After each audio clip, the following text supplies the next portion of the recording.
हिंदी में यूपीएससी की तैयारी से संबंधित प्रोग्राम्स को देखने के लिए सब्सक्राइब करें स्टडी IQ IAS हिंदी। नमस्कार, स्टडी IQ IAS हिंदी में आप सभी लोगों का बहुत बहुत स्वागत है। मेरा नाम है विरत दुबे और आज के इस प्रोग्राम में हम लोग अगली क्लास में प्रवेश कर चुके हैं। ये क्लास नंबर 50 है, 49 लिख गया है यहाँ पर, बट मैं आपको यहाँ पर सही करके दे देता हूँ। ये क्लास नंबर 50 है ना। आज हम 50वीं क्लास में पहुंच गए। सबसे पहले तो आप सब लोगों का बहुत बहुत धन्यवाद कि आपने इस स्वतंत्रता संघर्ष के 50 अध्याय 50 दिन आपने पूरे किए हैं। इस किताब के माध्यम से पढ़ने का प्रयास किया है, हमारे माध्यम से पढ़ने समझने का प्रयास किया है, सहयोग किया आप लोगों ने। वेरी गुड, बहुत अच्छी बात है ये। चलिए, आज के इस टॉपिक में हम लोग कांग्रेस शासन के बारे में तकरीबन अंतिम चरण की तरफ बढ़ रहे होंगे, जिसमें मैं आपको ये बताने का प्रयास करूंगा। इससे पहले इसी पर 2 टॉपिक 2 दिन हमने और कवर किया है, जिससे मैंने आपको ये बताने का प्रयास किया था कि कांग्रेस शासन के 28 माह जो है वो कैसे शुरू हुए। फिर मैंने आपको बताया कि उनके ऊहापोह की स्थिति कैसी थी और उस राजनीतिक सत्ता को उन्होंने कैसे संभाला। लेकिन स्वाभाविक सी बात है, जैसा कि गांधी जी को आशंका थी, उस आशंका के अनुसार इसमें धीरे धीरे करके जो बुराइयां थी वो सामने आनी शुरू हो चुकी थी। That is why Gandhi ji ने अंततः जाकर के इस तरीके का स्टेटमेंट पास किया जो आप थंबनेल में देख रहे हैं, जिसमें उन्होंने कहा कि इससे अच्छा होगा कि मैं कांग्रेस का दाह संस्कार देखूं। तो क्या है वो स्टेटमेंट, गांधी जी ने वो कब स्टेटमेंट दिया, कहां दिया, उन सब चीजों के बारे में भी डिस्कशन करेंगे। लेकिन उस स्थिति तक ये कांग्रेस की सरकार कैसे पहुंची, आइए उसके ऊपर एक डिस्कशन कर लेते हैं। लेकिन उससे पहले मैं आप लोगों को जरूर याद दिला देना चाहता हूं, बहुत ही महत्वपूर्ण सूचना है ये, तो मैं जरूर आप लोगों को याद दिला देना चाहता हूं, ठीक है, कि स्टडी IQ पर अभी अगर आप देखेंगे तो स्टडी IQ पर अभी यहां आप देख पा रहे होंगे, मैं आपको दिखा देता हूं कि एक महत्वपूर्ण बात यह है कि प्रतिज्ञा प्लस का लॉन्ग टर्म बैच 2027 का चल रहा है। तो लॉन्ग टर्म प्रतिज्ञा प्लस 2027 आप जो है वो इनरोल करा सकते हैं अगर आप 2027 की तैयारी कर रहे हैं। सबसे बड़ी बात यह है कि मेगा फेस्टिवल सेल चल रहा है। यह सेल सिर्फ आज तक के लिए है। आज 23 तारीख है, आज रात 12 बजे यह सेल खत्म हो जाएगा, इसलिए उससे पहले आप इसमें एनरोलमेंट चाहें तो करा सकते हैं, ठीक है। तो इसमें आप एनरोलमेंट करा लीजिए।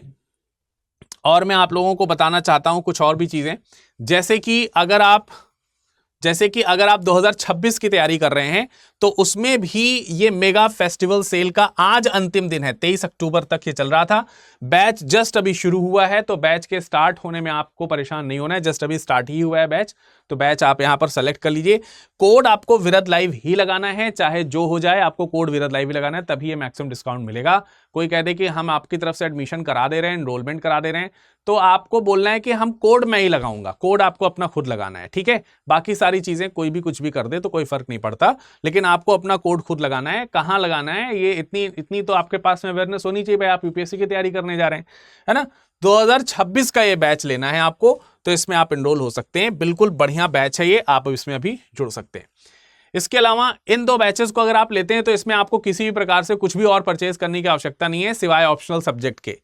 मैं आपको सलाह दूंगा कि अगर आप 2026 का बैच ले रहे हैं तो ऑप्शनल भी साथ में ले लीजिए। तकरीबन 10,000 का पड़ जाएगा, जो कि 15,000 का मिलता है ऑप्शनल अलग से, तो उसको अलग से परचेज करने की आवश्यकता नहीं है।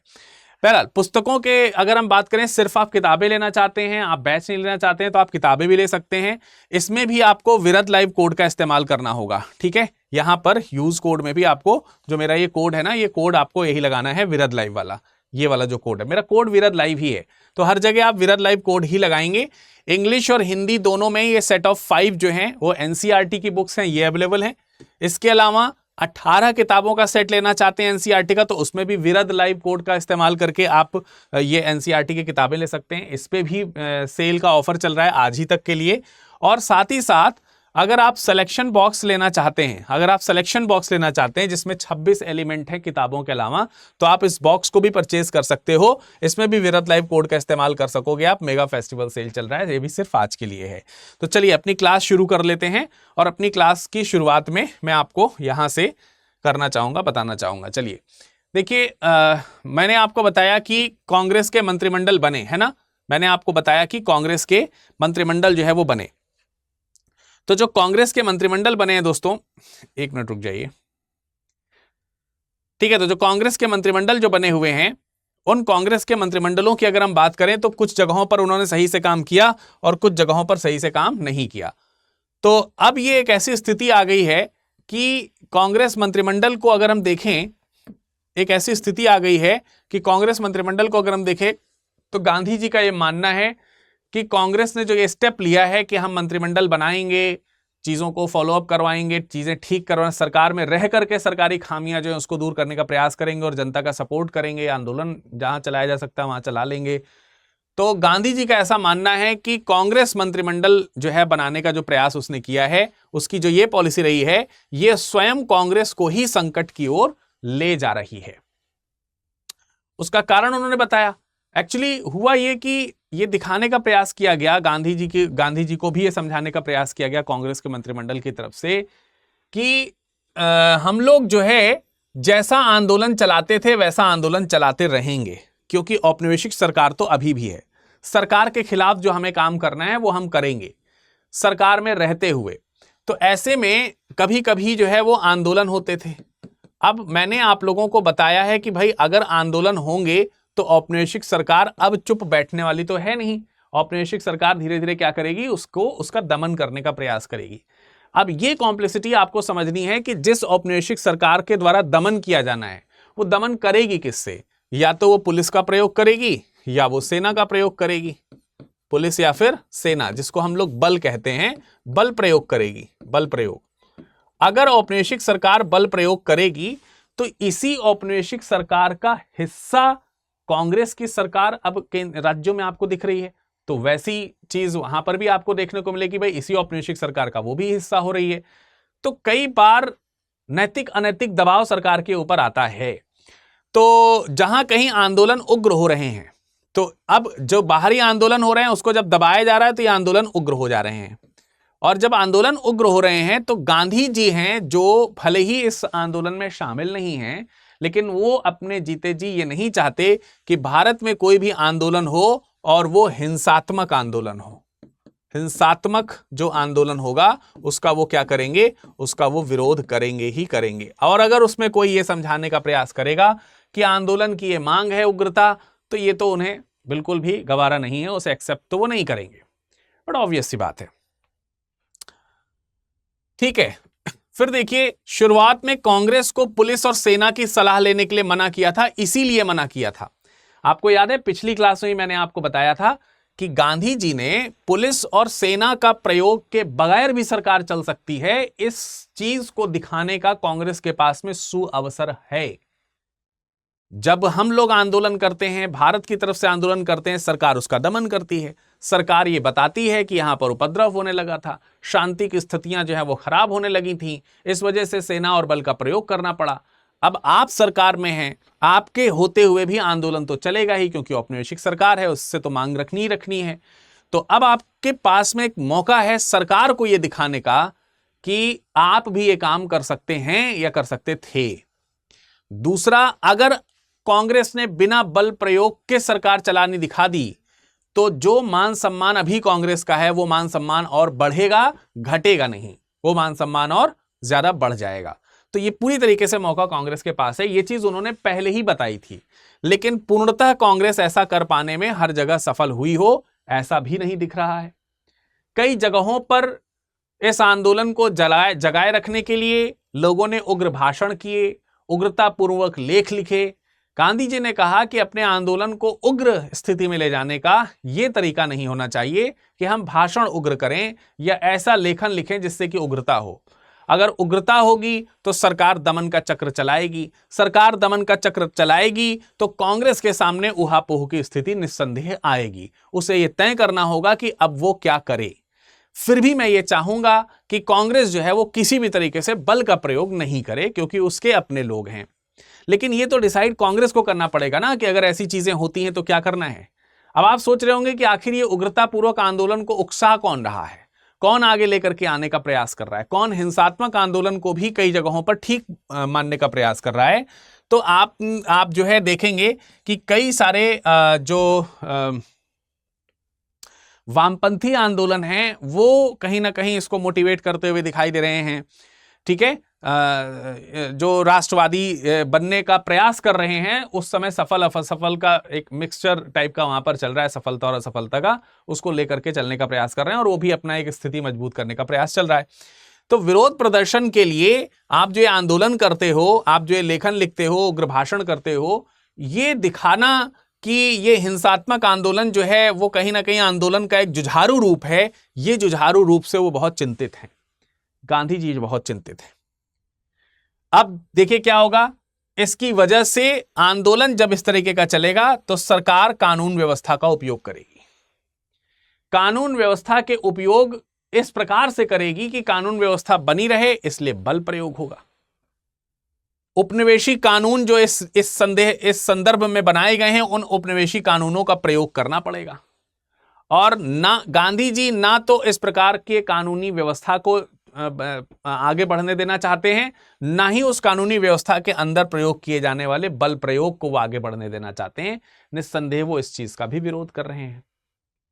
गांधी जी ने आपराधिक कानून संशोधन विधेयक जो मद्रास सरकार की तरफ से पास किया गया था, और मद्रास में कांग्रेस की गवर्नमेंट थी, कांग्रेस के प्रधानमंत्री थे। आप बता सकते हैं कमेंट सेक्शन में कमेंट करके कि कौन थे प्रधानमंत्री वहां पर। मैंने पिछले सेशन में आप लोगों को बताया था। तो उन्होंने आपराधिक कानून संशोधन विधेयक पारित किया था। इस विधेयक का भी गांधी जी ने क्या किया, विरोध किया, क्योंकि अल्टीमेटली ये विधेयक जो है ये औपनिवेशिक कानून है, इसमें कोई दो राय नहीं है। मैंने आपको पहले ही बताया कि वामपंथियों के द्वारा वर्ग विशेष का जो संघर्ष है, वर्ग विशेष का जो संघर्ष है, उस वर्ग विशेष के संघर्ष को उकसाने का प्रयास किया जा रहा है। वर्ग विशेष में कैसे? जैसे किसानों को आंदोलित किया जा रहा है, किसानों के समूह के तौर पर, श्रमिकों को आंदोलित किया जा रहा है, श्रमिकों के समूह के तौर पर। तो ये एक तरीके से जैसे कांग्रेस ने अपनी एक पैठ बनाई है, चाहे वो किसान हो, चाहे वो श्रमिक हो, चाहे वो पूंजीपति वर्ग हो, सबका हित लेकर के कांग्रेस चला है, वैसा आधार वामपंथी आंदोलनकर्ताओं को भी चाहिए, उनको भी चाहिए। तो उन्होंने भी इस तरीके का सपोर्ट करना शुरू किया है, लेकिन उसकी वजह से आंदोलन थोड़े से उग्र हो रहे हैं और फिर ये टकराव की स्थिति यहां बनेगी ही बनेगी। तो गांधी जी ये भी नहीं चाहते कि इस तरीके की चीजें जो हैं वो आगे बढ़ें। फिर भी जहां गांधी जी ये नहीं चाहते, जहां एक तरफ वामपंथी जो हैं वो वर्ग विशेष संघर्ष को बढ़ावा दे रहे हैं और जिसकी वजह से इस तरीके की स्थितियां उत्पन्न हो रही हैं, जुझारू आंदोलन की स्थितियां उत्पन्न हो रही हैं, फिर उसका दमन करने की स्थितियां उत्पन्न हो रही हैं, वहीं दूसरी तरफ वामपंथ और जो दक्षिण पंथ है, दक्षिण पंथ मतलब जो सरकार में बैठे हुए कांग्रेस का जो दल है वो, तो वामपंथ और दक्षिण पंथ जो है उसका टकराव ना हो, इसको रोकने का प्रयास भी गांधी जी कर रहे हैं। ऐसा नहीं कि वो प्रयास नहीं कर रहे हैं। तो ये स्थिति है कांग्रेस की कि गांधी जी इसको लेकर के बहुत ज्यादा चिंतित हो चुके हैं। फिर भी उनका यह मानना है कि अगर हम नियमों की सीमा में रहते हुए, चाहे वामपंथी प्रचार कर रहे हो, चाहे समाजवादी प्रचार कर रहे हो, अगर हम नियमों की सीमा में बंद करके रह करके इस तरीके का प्रचार कर रहे हैं तो ये ठीक है, इसमें कोई दो राय वाली बात नहीं है। लेकिन अगर इस सीमा के बाहर जा रहे हैं और किसी भी प्रकार से, चाहे वामपंथ हो चाहे दक्षिण पंथ हो, इस तरीके के उग्र आंदोलनों का समर्थन कर रहा है, तो यह पतन की ओर ले जाएगा, खास तौर से कांग्रेस को। और कांग्रेस के लिए उन्होंने कहा कि आगे चल करके कांग्रेस को नुकसान उठाना पड़ेगा। अब ये नुकसान किस प्रकार से उठाने की बात हो रही है यहां पे, ये नुकसान किस तरीके से उठाने की बात हो रही है, अगर हम इसको समझने का प्रयास करें तो ये नुकसान इस तरीके से उठेगा, इस तरीके से उठाया जाएगा, इस तरीके का नुकसान कि देखिए, आप अभी मैंने आपको बताया, अभी मैंने थोड़ी देर पहले आपको दिखाया कि भाई यहां पर कहा गया है कि पुलिस और सेना का प्रयोग ना करे कांग्रेस, ये गांधी जी ने कहा है। कांग्रेस ने भी इसे अपनाने का प्रयास किया है, लेकिन उस प्रयास में वो कांग्रेस सफल तो अभी नहीं है। कई जगहों पर कांग्रेस को क्या करना पड़ता है, कांग्रेस की सरकार है, तो इस कांग्रेस की सरकार को अपने स्थानीय जो शासन है, स्थानीय जो शासन है, उसको बनाए रखने के लिए, उसमें व्यवस्था बनाए रखने के लिए कानून का प्रयोग करना पड़ेगा, क्योंकि सरकार किसी कानून का तो पालन करेगी। उस समय भारतीय कानून तो है नहीं, कानून तो औपनिवेशिक ही है, कानून तो उसी का पालन करना पड़ेगा। तो आप वहां शांति सुरक्षा बनाने के लिए अगर जैसे ही कानून का प्रयोग करेंगे तो यह कानून कौन सा होगा, औपनिवेशिक कानून होगा। अगर यह औपनिवेशिक कानून होगा तो नुकसान किसको होगा? कांग्रेस को। क्यों? क्योंकि औपनिवेशिक कानूनों का ही विरोध जन आंदोलन कर रहे हैं और आप कांग्रेस के तौर पर हमेशा जन आंदोलनों का साथ देते आए हैं। यह मैसेज जाने में जरा सी भी देर नहीं लगेगी कि सत्ता पाते ही आपने अपने ही जन आंदोलनकारियों का विरोध करना शुरू कर दिया, जो कि करना शुरू भी कर दिया था कई जगहों पर। यह भी सही है, इसमें कोई दो राय नहीं है। तो शायद कांग्रेस की मजबूरी रही हो, वो एक अलग बात है, परंतु फिर भी ऐसा हुआ। उपनिवेशी शासन के खिलाफ जन आंदोलन चलाना अब क्या हो रहा है? देखो, मैंने यही बताया कि आपको उपनिवेशी शासन के खिलाफ जन आंदोलन चलाना कांग्रेस के लिए मुश्किल हो जाएगा। आप कभी इस तरह के आंदोलन की कल्पना कर सकते हैं क्या कि आप कहें कि हम सरकार में रहेंगे और सरकार विरोधी आंदोलन का समर्थन भी करेंगे, और ये दोनों चीज करें तो करें? इतना भी पहले तो पॉसिबल नहीं है। मान लेते हैं कि किसी तरीके से पॉसिबल है, तो क्या यह पॉसिबल है कि आप ऐसे में अहिंसात्मक आंदोलन चला लेंगे? भाई, आप सरकार में भी हो और आप सरकार के बाहर भी हो और सरकार का विरोध भी कर रहे हो और बल प्रयोग भी ना कर रहे हो। यह कैसे हो सकता है? इसलिए कांग्रेस ऐसी स्थिति में, ऐसे जाल में फंस ही जाएगी निश्चित तौर पर। यह गांधी जी का कहना है और यही होता हुआ यहां पर दिख रहा है। इन्हीं सब चीजों के कारण गांधी जी ने अपनी पत्रिका हरिजन में, जब कांग्रेस उनकी बात नहीं देख पा रही है, नहीं सुन पा रही है, उनकी दूरदर्शिता से उसका समर्थन नहीं बैठ पा रहा है, तो उन्होंने अपनी बातें हरिजन नामक पत्रिका के माध्यम से लोगों तक पहुंचाने का प्रयास किया। शायद कांग्रेस के ऊपर इसका फर्क पड़े। तो वो लिखते हैं, यदि कांग्रेस मंत्रिमंडल को लगता है कि बिना पुलिस और फौज के वे राज नहीं कर सकते, तो अहिंसा के लिहाज से यह एकदम स्पष्ट संकेत है कि कांग्रेस को सत्ता से अलग हो जाना चाहिए और पवित्रता की तलाश में जंगलों में चले जाना चाहिए। यह बहुत महत्वपूर्ण स्टेटमेंट है। उसका रीजन यह है कि कांग्रेस को अभी तक लोगों ने केवल और केवल जन आंदोलन जो है उसके समर्थन के तौर पर या समर्थक के तौर पर देखा था, जन आंदोलन का समर्थक, और एक मंच के तौर पर इसे देखा था कि यह एक सबसे बड़ा और सबसे जुझारू मंच है जो जन आंदोलन को आगे बढ़ा सकता है। यही वो मंच है और कोई दूसरा मंच हो नहीं सकता। अब यही मंच को चलाने वाला जो कांग्रेस है, यह राजसत्ता में है।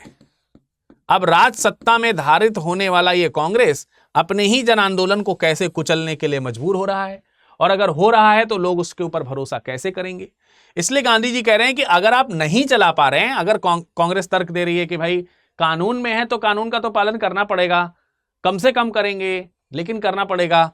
गांधी जी कह रहे हैं नहीं करिए। फौज के राज से अगर आप राज करना चाह रहे हैं, फौज को अगर प्रयोग करना आवश्यक हो रहा है आपके लिए, तो ये अहिंसा तो नहीं हो सकती, इसको तो हम हिंसा ही कहेंगे। और इस लिहाज से आपको जो तुरंत काम करना चाहिए वो करना चाहिए अपने आप को सत्ता से पृथक। यानी गांधी जी ने 1938-39 की शुरुआत में, 1938 के अंत और 39 की शुरुआत में कहना शुरू कर दिया कि ये समय परफेक्ट है कि आप त्यागपत्र दे दीजिए, वरना जो कुछ भी आपने साख बनाई है वो साख खराब हो जाएगी और फिर जब आवश्यकता पड़ेगी तो आप उस साख को कभी दोबारा बना नहीं पाएंगे। तो इस दौरान जब ये सारी चीजें हो रही हैं तो कांग्रेस की कुछ आंतरिक कमजोरियां भी सामने आई, और वो आंतरिक कमजोरियां आपस में गुटबाजी और आपस में झगड़े को लेकर के था। अब ये गुटबाजी और झगड़ा किस चीज को लेकर के है, उसका एक एग्जाम्पल यहां पर दिया गया है। मध्य भारत में NB खरे, जो मध्य प्रांत के प्रधानमंत्री हुआ करते थे उस समय, उन्होंने क्या कर दिया है, त्यागपत्र दे दिया है। उन्होंने क्या कर दिया है, त्यागपत्र दे दिया है। क्यों दे दिया है त्यागपत्र? क्योंकि उस जगह पर कांग्रेस मंत्रिमंडल में भीषण गड़बड़ियां हो रही हैं और इन्हीं गड़बड़ियों के चलते इन्हें त्यागपत्र देना पड़ गया। और ये केवल एक उदाहरण है, ऐसी कई जगहों पर गड़बड़ियां लगातार जारी थीं, ऐसी कई जगहों पर गड़बड़ियां लगातार जारी थीं। इसके अलावा कांग्रेस में एक बड़ी समस्या आ चुकी थी, क्योंकि कांग्रेस ने ओपनली अपने मंच में शामिल होने के लिए किसी भी आम व्यक्ति के लिए दरवाजे खोल रखे थे। तो अब हर व्यक्ति कांग्रेसी बनने के लिए तैयार था और बहुत ही नॉमिनल शुल्क भी पड़ता था, मैंने आपको पहले बता रखा है, गांधी जी के ही प्रयासों से। और इसकी वजह से कांग्रेस में एंट्री मिलना बड़ा आसान था। तो अब कई सारे लोग नकली कांग्रेसी सदस्य बनकर के लोगों के आंदोलनकर्ता बने फिर रहे थे। जबकि वो थे नहीं, कांग्रेस की विचारधारा से वो मैच नहीं करते थे। कई बार तो कांग्रेस के सदस्य भी नहीं होते थे, लेकिन कांग्रेस में इतने सदस्य हो चुके थे कि कोई भी जाकर के किसी से भी कह दे कि मैं कांग्रेसी हूं, तो उसको पहचान पाना कि वो कांग्रेसी है कि नहीं है, ये बड़ा मुश्किल का काम था। पद और नौकरियों के लिए कांग्रेस के अंदर जो है जो छीना झपटी थी वो अब दिखाई देनी शुरू हो गई थी। जो शुरुआत में लोगों ने कहा था कि हम पद के लिए नहीं, हम पद सिर्फ इसलिए प्राप्त कर रहे हैं कि उसका प्रयोग करके सरकार को दिखा सकें कि आप सही तरीके से सही तरीके से पद का संचालन नहीं कर पा रहे हैं, हम इसलिए सिर्फ पद ग्रहण करना चाहेंगे कि हम दिखा सकें कि सही तरीके से संचालन कैसे करते हैं। लेकिन अब सरकार ने जो ये पद दिए थे वो जानती थी कि एक न एक दिन इसके लालच में लोग फंसेंगे, और कांग्रेस के ही लोग इसके लालच में फंसना शुरू हो चुके थे। और कई सारे कांग्रेसी जो लिटरली अभी भी संघर्ष में शामिल थे वो उन्हें रोकने का भी प्रयास करते थे, पर कई जगह पर इसी चीज को लेकर के आपसी झगड़े भी उत्पन्न हो जाते थे। तो ये झगड़े खुल करके अब सामने आने शुरू हो गए पद और नौकरियों को लेकर के। कई सारे अवसरवादी कांग्रेस में शामिल हो गए, स्वार्थी लोगों की भर्तियां होनी शुरू हो गई। कई लोगों ने जातिवाद के प्रश्न को चमकाने के लिए कांग्रेस में भर्ती होना शुरू कर दिया। लोगों ने कम से कम एक जाति ही सही, उसी का सहारा लेकर के अपना एक जन समूह बना लेंगे और कांग्रेस में अपना स्थान ग्रहण करेंगे। कांग्रेस को जन समूह चाहिए ही चाहिए, तो उसको मुझे अपना साथ देना पड़ेगा, उसको मेरा साथ देना पड़ेगा, ऐसा सोच करके उन्होंने जातिवाद को भी बढ़ावा देना शुरू किया है। पर गांधी जी का विचार यह है कि यार इस तरीके से गुटबाजी करना, जातिवाद को लेकर के आना, कांग्रेस के अंदर संप्रदायवाद को लेकर के आना, यह कांग्रेस के पतन की शीघ्रतम निशानी है। निस्संदेह जो है कांग्रेस पतन की ओर आगे बढ़ रहा है। इसी चीज से उन्होंने गुस्से में होकर के लगातार हरिजन नामक पत्रिका में कई सारी चीजें लिखी। मई 1939 का समय है जब उन्होंने सेवा संघ के कार्यकर्ताओं को संदेश दिया। ये वही संदेश है जिस पर आज के टॉपिक का थंबनेल मैंने बनाया है। संदेश क्या है? मैं समूची कांग्रेस पार्टी का दाह संस्कार कर देना अच्छा समझता हूं, बजाय इसके कि इसमें व्याप्त भ्रष्टाचार को बर्दाश्त करना पड़े। ठीक, गांधी जी ने स्टेटमेंट दिया कि मैं समूची पार्टी का दाह संस्कार कर देना अच्छा समझता हूं, या उसका दाह संस्कार होते देखना अच्छा समझूंगा। कि ऐसी पार्टी अगर हो जो अंदर ही अंदर गुट में जो कहती है कि हम राष्ट्रीय पार्टी हैं, और जो पूरी भ्रष्टाचार से भरी चली जा रही हो, जिसके अंदर पद को लेकर के छीना झपटी होनी शुरू हो चुकी हो, जिसमें इस बात को लेकर के संकल्पना की भावना कम हो गई है कि हमारे पार्टी में सदस्य कौन हैं और उनके कार्य के निर्देश कैसे होने चाहिए, उनका दिशा निर्देशन नहीं हो रहा है। जहां पर जाति के नाम पर लोग बंटवारा कर रहे हैं, जाति के नाम पर लोगों को इकट्ठा किया जा रहा है, हिंसात्मक आंदोलन को समर्थन करने के कई प्रयास किए जा रहे हैं। ऐसी कांग्रेस पार्टी कभी नहीं बनी थी, अब वो बननी शुरू हो रही है, अब वो दिखनी शुरू हो रही है। तो ये चीज गांधी जी ने लिखी। उसके बाद 1939 में उन्होंने हरिजन में लिखा, यदि कांग्रेस से अवैध और अनियमित तत्वों की सफाई नहीं होती तो आज जो भी उसकी शक्ति है वह खत्म हो जाएगी, और जब देश को वास्तविक संघर्ष का सामना करना पड़ेगा तब कांग्रेस लोगों की आशाओं को पूरा नहीं कर सकेगी। ये बात बिल्कुल सही है। यही चीज मैंने शुरुआत में आपको समझाई कि भाई अगर आप बिना बल प्रयोग के, कांग्रेस क्या था, औपनिवेशिक जो भी कार्य हो रहे थे, औपनिवेशिक शासक जिस तरीके का कार्य कर रहे थे, उस तरीके के कार्य का विरोध भारतीय राष्ट्रवाद के स्वरूप में सामने लाने का काम कांग्रेस ने किया था। क्या अब भारतीय राष्ट्रवाद यह मान चुका था कि औपनिवेशिक शासन की कुछ चीजें अभी जरूरी हैं, जो औपनिवेशिक शासक कर रहे थे वो भारत की दृष्टिकोण से भारत कर सकता है, अंग्रेजों की दृष्टिकोण से वो भारत में नहीं कर सकता? तो ये तो फिर औपनिवेशिक मानसिकता ही हुई। तो गांधी जी ने यही कहा कि ये सब चीजें हो रही हैं उसमें अवैध और अनियमित तत्वों के कारण। अनियमित तत्व का मतलब जो गलत तरीके से कांग्रेस में शामिल हो गए और गलत मंशा से शामिल हो गए, ऐसे लोगों को अगर कांग्रेस से निकाला नहीं गया, और ये शामिल इसीलिए हो रहे हैं क्योंकि कांग्रेस ही वो मंच प्रदान कर रही है जिससे लोग जो है सत्ता की सीढ़ी तक चढ़ पा रहे हैं, तो लोगों को अब कांग्रेस सत्ता के तौर पर दिखनी शुरू हो गई। तो जो लोग कांग्रेस का प्रयोग सत्ता धारण करने के लिए कर रहे हैं वो अराजक तत्व हैं, वो अनियमित और अवैध तत्व हैं, उन्हें निकालना होगा। अगर वो नहीं निकलते हैं तो जो कोई भी शक्ति आज कांग्रेस के पास में है वो शक्ति ज्यादा दिन रहेगी नहीं, और जब कांग्रेस को अपनी शक्ति का प्रयोग करने का अवसर मिलेगा उसके पास वो शक्ति होगी ही नहीं, और वो कभी भी लोगों की इच्छा पर, लोगों के भरोसे पर खड़ी नहीं उतर पाएगी। यानी कांग्रेस खत्म हो जाएगी, इसलिए सावधान होना पड़ेगा।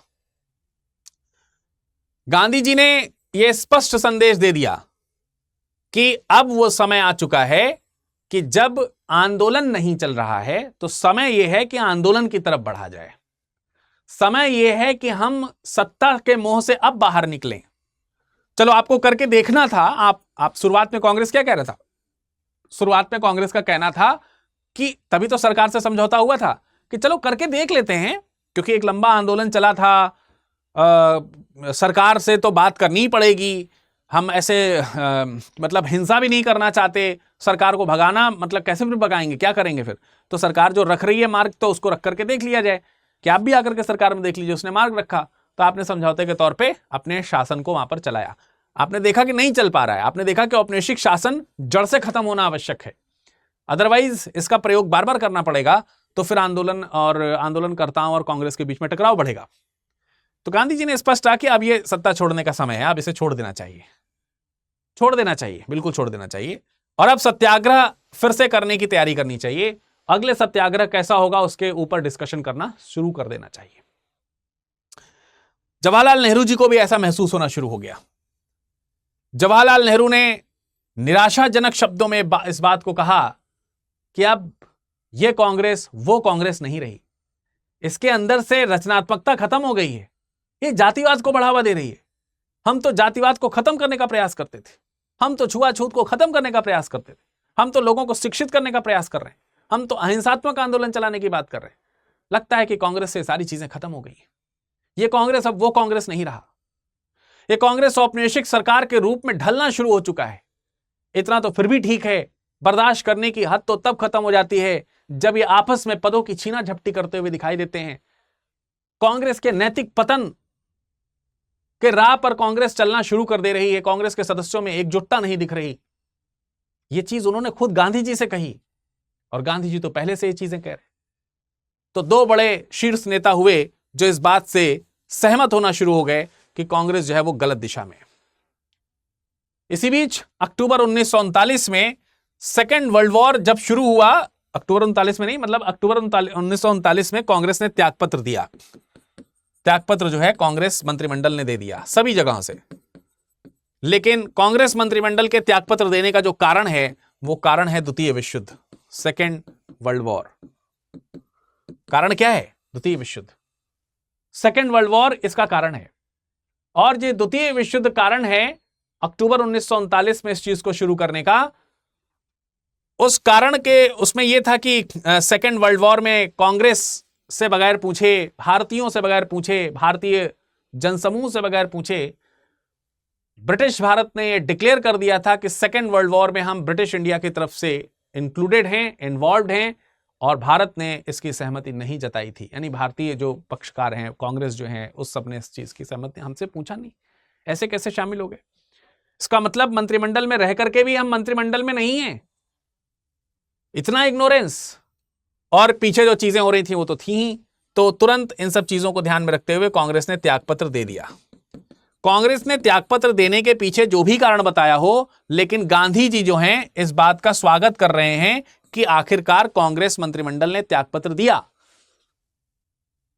गांधी जी इसे किस रूप में देख रहे हैं? इसका स्वागत इस रूप में नहीं कर रहे हैं कि ठीक किया तुम लोगों ने कि सेकेंड वर्ल्ड वॉर में तुमसे बगैर पूछे इंडिया कैसे शामिल हो गया, ब्रिटिश गवर्नमेंट ने इंडिया को कैसे शामिल कर लिया, इसलिए तुमने मंत्रिमंडल छोड़ दिया। इस बात का समर्थन नहीं कर रहे हैं, इस बात का स्वागत नहीं कर रहे हैं। स्वागत कर रहे हैं कि एनी हाउ तुमने त्यागपत्र दिया तो सही। श्री राजगोपालाचारी को उन्होंने कहा कि ठीक है, अच्छी बात है, यह होना बहुत जरूरी था। 23 अक्टूबर 1939 श्री राजगोपालाचारी को उन्होंने लिख करके कहा, बताया, अच्छी बात है। कम से कम इसी के माध्यम से कांग्रेस के अंदर जो बहुत सारे रोगाणु आ चुके हैं, बहुत सारे ऐसे परजीवी आ चुके हैं जो कांग्रेस के माध्यम से अपना जीवन जी रहे हैं, परजीवी जो हैं आ चुके हैं, उन परजीवियों, अब तो कांग्रेस रही नहीं, वो तो सत्ता के मोह से आए थे, कांग्रेस ही नहीं रही अब सत्ता में, तो तुम क्या करोगे आकर के कांग्रेस में? और अब फिर से कांग्रेस प्योरिटी की तरफ बढ़ेगी। वो सारे लोग जो दीमक की भांति कांग्रेस को खाने का प्रयास कर रहे थे, अब वो सारे दीमक झड़ जाएंगे। उनके ऊपर ये जो त्यागपत्र है वो एक कीटनाशक की तरह काम करेगा। निस्संदेह कांग्रेस अब फिर से शुद्धतम स्थिति की ओर पहुंचने का प्रयास करेगा। यही चीज मैं बहुत देर से समझाने का प्रयास कर रहा था कांग्रेस को, पर जैसा भी है, बट अब कांग्रेस सुधर जाएगी, ऐसी उम्मीद के साथ जो गांधी जी हैं उन्होंने कांग्रेस के त्यागपत्र का स्वागत किया। इस तरीके से 1939 में 28 महीने का जो शासन है कांग्रेस का वो समाप्त हुआ। तो ये था पूरा ओवरऑल कांग्रेस का 28 माह का शासन। ये शासन आपको कैसा लगा, इस अध्याय को पढ़कर के आपको कैसा लगा, आप कमेंट सेक्शन में कमेंट करके जरूर बताइएगा। लेकिन मैं फिर से जाते जाते आपको एक बात याद दिलाना देना चाहता हूं कि अगर आप सिलेक्शन बॉक्स पाना चाहते हैं, केवल और केवल बुक्स का सिलेक्शन बॉक्स जो है वो पाना चाहते हैं, तो आप पा सकते हो, इसमें कोई दो राय नहीं है। ठीक है, आपको कोड यूज करना होगा विरद लाइव, VIRADLIVE। न्यूनतम शुल्क में आपको मिल जाएगा। आज मेगा फेस्टिवल डे है इसलिए, ठीक है, इसलिए मिल जाएगा। 23 तारीख तक ही इसकी वैलिडिटी है। सिलेक्शन बॉक्स में 18 किताबों का सेट होता है। इसके अलावा आपको जो है मैप इसमें दिया जाएगा, इंडिया का पॉलिटिकल और ज्योग्राफिकल दोनों तरीके का मैप रहेगा। हाइलाइटर, पेन, टेबल, कैलेंडर वगैरह सब इसमें रहेगा। नोटबुक रहेगी, डायरी रहेगी, आंसर राइटिंग के पेजेस जो हैं, आंसर राइटिंग फॉर्मेट का पूरा बंडल आपको दिया जाएगा। तो तमाम सारी चीजें जो यूपीएससी के लिए आपके लिए बहुत जरूरी हैं वो आपको इसमें मिलने वाली हैं। इसके अलावा अगर आप बैच लेना चाहते हैं तो जरूर आप बैच में सिलेक्शन लीजिए। बैच के लिए 2027 के लिए प्रतिज्ञा बैच है। आज केवल अगर आप ले रहे हैं तो ये इतने में मिल जाएगा, वरना 37,000 रुपए का ये बैच होता है। लेकिन आज के लिए विरद लाइव कोड पर ये 32,999 में मिल जाएगा। बहुत मतलब इसकी वैलिडिटी काफी अच्छी है। 28 अक्टूबर से बैच शुरू हो रहा है, आप इससे जरूर जुड़ें। 2026 का बैच शुरू हो चुका है, जस्ट अभी शुरू हुआ है, 2 दिन हुए हैं शुरू हुआ, अभी ओरिएंटेशन ही चल रहा है। वो कोई भी इसमें तेजी से क्लासेस अभी हुई नहीं है, रिकॉर्डेड वो 2 दिन के ओरिएंटेशन का आपको मिल जाएगा। और इसमें भी मैक्सिमम डिस्काउंट पाने के लिए आज अंतिम दिन है, इसलिए आप मेगा फेस्टिवल सेल का लाभ उठा करके 2026 के बैच में एनरोल करने के लिए शुरू हो जाइए, तैयार हो जाइए। विरद लाइव कोड का इस्तेमाल करना है, 26,999 में मिल जाएगा। एडमिशन लेने के बाद मुझे मेरे टेलीग्राम पे जरूर बताइएगा कि आपने एनरोलमेंट कर लिया है। अपने एनरोलमेंट की इनवॉइस हमें भेज दीजिएगा, जिससे कि मैं आगे आपको सपोर्ट कर सकूं। ठीक है, एकदम अभी शुरू हुआ है। अगर आप मुझ पर भरोसा करते हैं तो जरूर आप इस बैच में एनरोल हो जाइए तत्काल प्रभाव से। ठीक है, ठीक, आप लोगों से बैच में जरूर मुलाकात होगी। अगर आप केवल किताबों का एनसीईआरटी का सेट चाहते हैं तो विरद लाइव कोड, विरद लाइव, इस कोड का इस्तेमाल कीजिए और मात्र आपको ये तकरीबन 1200 रुपए के आसपास में किताबें मिल जाएंगी। आज की डेट में 5 किताबों का सेट है, जरूर आप इसको अवेलेबल करा सकते हैं। आज के लिए ही है ये मैक्सिमम डिस्काउंट, वरना 2-2,500 रुपए की ये भी किताबें मिलती हैं। एनसीईआरटी बहुत स्मूथली आप इसमें पढ़ सकते हो। बहुत ही बेहतरीन किताबों का ये सेट है। ठीक है, बहुत ही बेहतरीन किताबों का सेट है। और सिर्फ 18 किताबों का सेट खरीदना चाहते हो, सिलेक्शन बॉक्स आप नहीं चाहते, तो इसमें भी विरद लाइव कोड का आप प्रयोग कर सकते हैं मैक्सिमम डिस्काउंट के लिए। यह भी ऑफर आज ही के लिए उपलब्ध है। मेगा फेस्टिवल सेल के अंतर्गत 18 किताबों का सेट आपको मिल जाएगा। अगर आप बैच लेंगे तो उसमें तो ये किताबें मिलेंगी, उसमें आपको खरीदने की आवश्यकता नहीं है। चलिए, तो आज की क्लास फिलहाल हम यहीं तक रखते हैं। ये चैप्टर भी आपके लिए फिनिश हो चुका है ना। और आप सब लोगों को मैं चाहूंगा कि आप सब लोग मुझसे बैच में मुलाकात करें। ठीक है, तो एनरोल हो जाइएगा फटाफट से। चलिए, 10 साल का जो प्रीलिम्स पीवाईक्यू सीरीज है वो डेली अल्टरनेटिवली आपको 8 बजे रात में ये क्लास मिलती है, तो इसको आप जरूर किया कीजिए। इसके अलावा आप हमसे सोशली जो है टेलीग्राम, इंस्टाग्राम पर जुड़ सकते हैं। मेरा टेलीग्राम और इंस्टाग्राम है।